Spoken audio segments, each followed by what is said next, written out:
జై శ్రీరామ్. ఇతర దేవతల ఆలయాలు లేని గ్రామాలు ఉంటాయేమో కానీ రామాలయాలు లేని గ్రామాలే ఉండవు. ప్రతి చిన్న ఊరిలో కూడా రామాలయం ఉంటుంది. రామాయణం వేదము, రాముడు వేదవేద్యుడు అంటారు.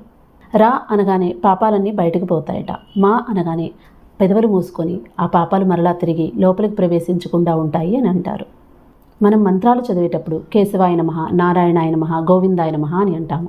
ఒక్క రామనామం మాత్రమే నమః అని అనకుండానే రామ అని అనేనంతనే అది మంత్రంగా అయిపోతుంది. రామనామం తారక మంత్రం, తరింపచేసే మంత్రం. ఇంతకన్నా వేరే మంత్రం ఇంకేమైనా ఉన్నదా? వాల్మీకి మహర్షి అక్షరాలు కూడా రాక రామ రామ అని పలకలేక మరా మరా మరా మరా అనినంతనే అతను రామాయణ మహాకావ్యాన్ని రాసే గొప్ప అదృష్టం కలిగిందట. మరి మనం సక్రమంగా రామా అని పలికితే మనం ఎంతటి అదృష్టవంతులమవుతామో కదా. సకృదేవ ప్రపన్నాయ తవాస్మీతి చయాచయాత్ అభయం సర్వభూతేభ్యో దదామేతత్ వ్రతం మమ. జీవితంలో